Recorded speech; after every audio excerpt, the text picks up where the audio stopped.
Hi there, welcome to my views on news. How do Fano fighters capture weapons? Last night's operation in Amhara indicates how Fano fighters procure weapons in the Amhara region. Secondly, statement from G7 countries about what is happening in Raya Alamata. It seems that the statement is not going to be welcomed by Tigray. The G7 countries are showing concern at the violence in Raya Alamata Quorum. Lastly, Africa Union has filed a complaint against an Orthodox Church uh, priest who has been found in committing fraud against Africa Union. He tried to steal. He tried to illegally transfer and withdraw around 6 million US dollars from Africa Union's accounts in Addis Ababa. Firstly, there's Fano. How do Fano fighters capture weapons? How do they acquire weapons? What is their source? Do they purchase weapons? Do they capture weapons in fighting against military? Do they receive this support, armed support from Tigray? What I have learned is that Fano fighters have more than one sources. It's not that all of their weapons are coming from Sudan, but yes, they are buying weapons from Sudan, and other Ethiopian armed groups have also been buying weapons from Sudan. On Sudan-Ethiopia border, arms smugglers are operating for years, nothing new. Since the start of Yemen civil war, weapon proliferation has been seen in border areas. Ethiopia, Sudan, Eritrea, Sudan border areas. So anyone can buy weapons from there. Weapons mainly come from Yemen through sea into Sudan. First weapon source. Yes, some weapon deliveries from Tigray too, though we cannot say that Tigray is officially supporting Fano. There is weapon proliferation in Tigray.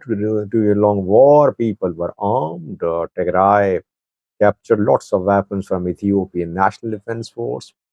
The military is in control, government is in control there, but still there are some elements in Tigray involved in weapon smuggling, and from Tigray to reportedly Fano fighters are receiving weapons.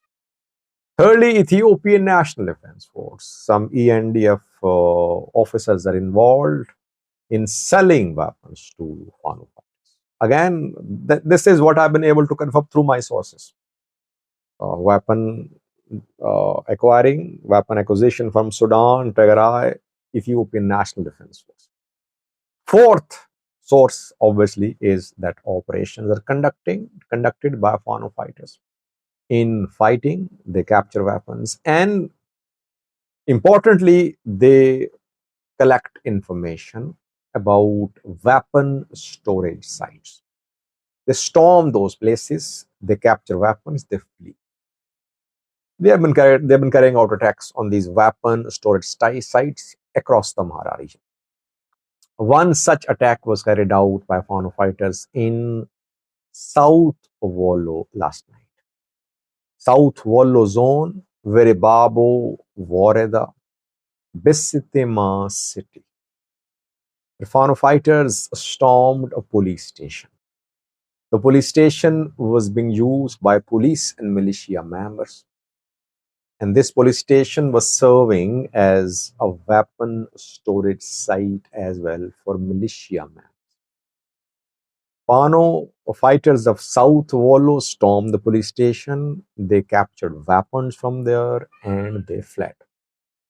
A short operation, less than half an hour long operation, quick operation by Fano fighters in South Wollo last night.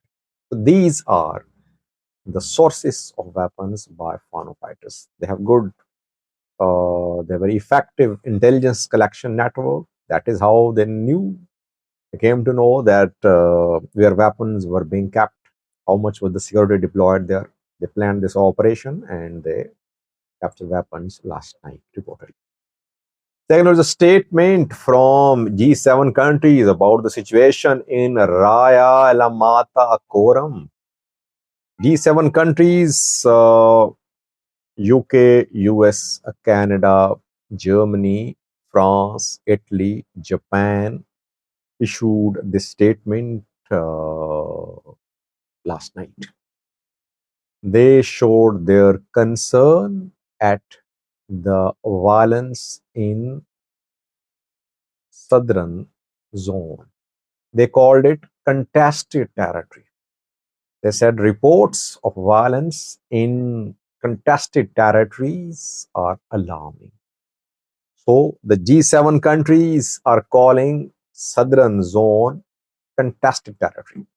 That is why we're seeing criticism of G7 by Tigray side, Tigray activists, Tigray journalists. They are lashing out at Western countries, and we were saying that they are calling Raya Alamata Quorum contested territory. Secondly, the G7 countries talked about DDR, disarmament, demobilization, and reintegration of Tigray fighters. That progress should be made towards DDR. It means G7 countries are saying that Tigray fighters should be disarmed, they should be demobilized, they should be reintegrated into society. And in a way, indirectly, maybe they are confirming that Tigray forces are armed, they're mobilized, and that is why they entered Raya Alamata Quorum. That is what I reported too, but some Tigrayan sources, they criticized me, though what I reported was the real and a true picture from the ground, which I shared with you.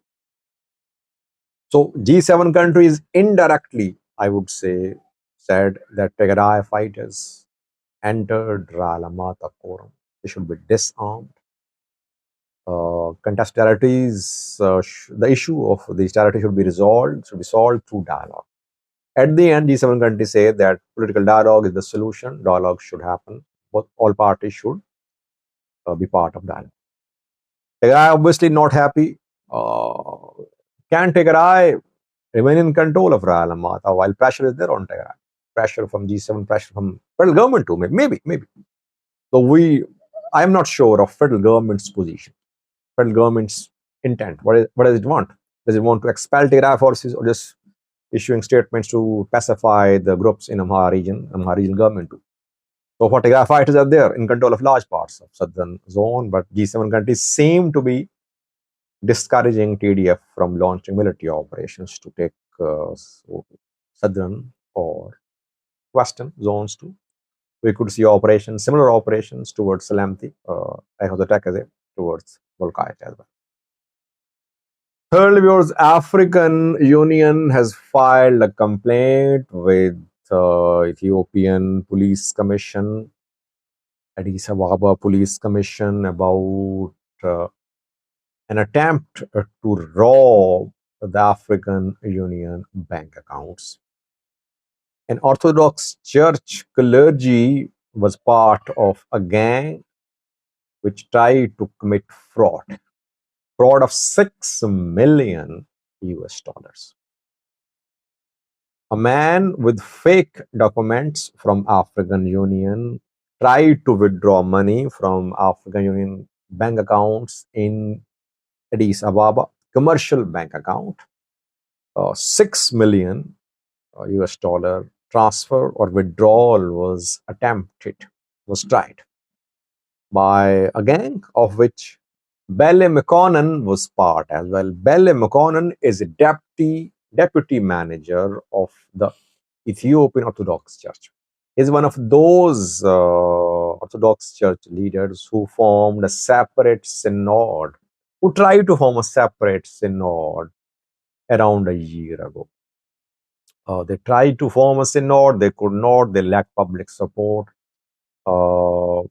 At one time, the church leaders excommunicated these dissidents, but later reconciliation happened and the Belle McConnell was appointed as deputy manager of the Orthodox Church of Ethiopia. So he is working in a senior position. Allegedly, he and some others, criminals, they tried to withdraw and transfer 6 million US dollars from African Union accounts in commercial bank of Ethiopia.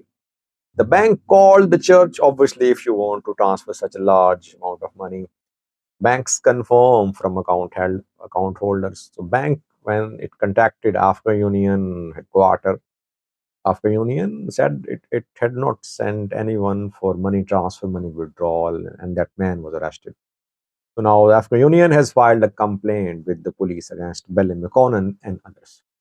It's a shame, by the way, that an Orthodox church official, a clergy, has been found involved in fraud.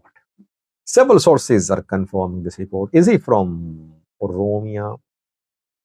Is he Amhara or Tigray? We don't know, but he seems to be from Oromia.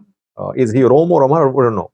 But he was part of that group of bishops and archbishops who tried to form a separate synod. That group was mainly from Oromia. So he is from Oromia, but I'm not sure about his ethnicity. Overall, it's an embarrassing situation for the Orthodox Church of Ethiopia, that their leaders, one of their leaders, has been found involved in committing fraud against African